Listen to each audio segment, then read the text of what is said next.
How insanely packed with lore is 3.1 story? Rover isn't even a native of Solaris. The Exostriders were actually sent by an alien civilization to escort the Sentinels to Solaris. The Threnodian Aleph 1 is a living black hole, and the one we're facing now is only one of its avatars. This super cool Sigillum, that mysterious mech that strikes like Lord Luo Feng himself, the one that sliced a whole planet in half, is actually Rover's frequency. No wonder you only have one wing. And Amieth is the girl Rover saved from falling into an ice lake 20 years ago, and he raised her as daughter for years. Where's the campus sweet romance we were promised? Where's the regular gal game vibe?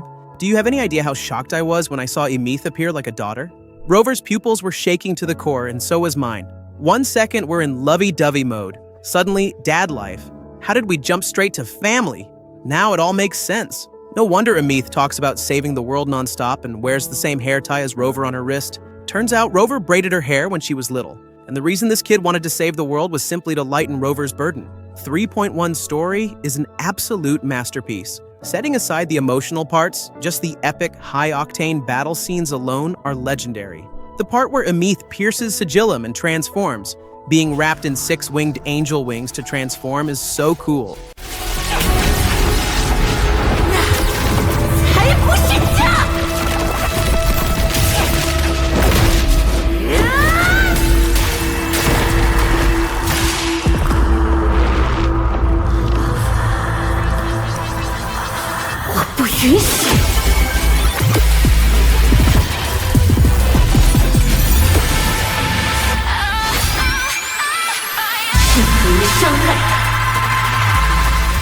And the later battles and CG cutscenes, they're already movie-level quality.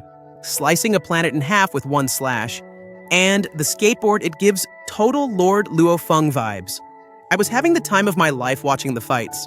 Not to mention the story has causal loops, higher dimensional space, and uses the void space to close the entire story loop across different timelines. I was geeking out so hard. Turns out Amieth really did travel hundreds of years into the past, resonated with Exostrider, and even beat an avatar of Aleph 1 in a fight. There should have been many more Exostriders and Sentinels, but Aleph 1 shot them all down back in ancient times. If it weren't for Amieth, this last Exostrider would be gone too. Little Amieth really did save the world. Now we know why all the Sentinels were gravely wounded in ancient times. Who says Kuro writes the story without a master plan? Open Rover's character screen, I've heard his first line countless times. 我想留在大家身边，从过去一同迈向明天。怕你觉得孤独？有大家在，有你在，不会的。我想留在大家身边，从过去一同迈向明天。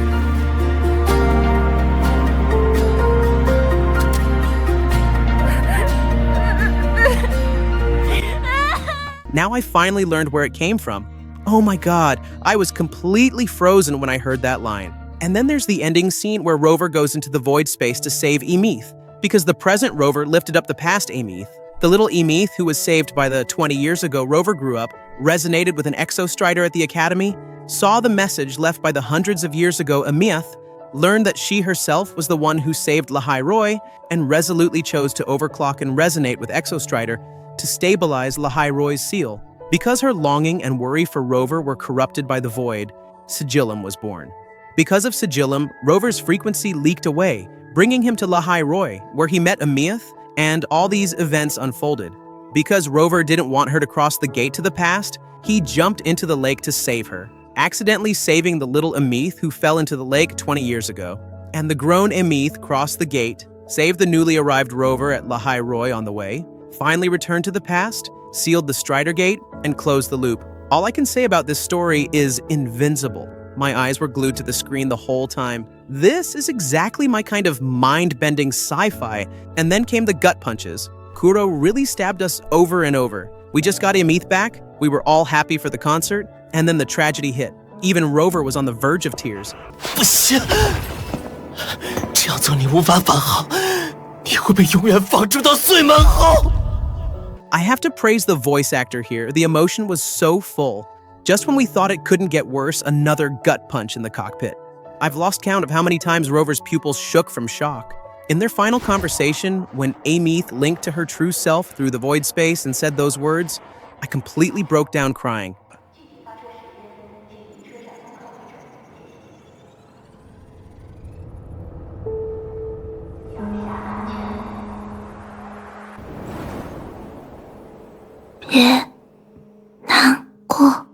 The emotion peaked right then, and the tears just wouldn't stop. Rover used to boop Ameeth's nose like this when she was little. Now it's Ameeth booping Rover's. I can't take it. I need a minute alone to curl up and cry for a while.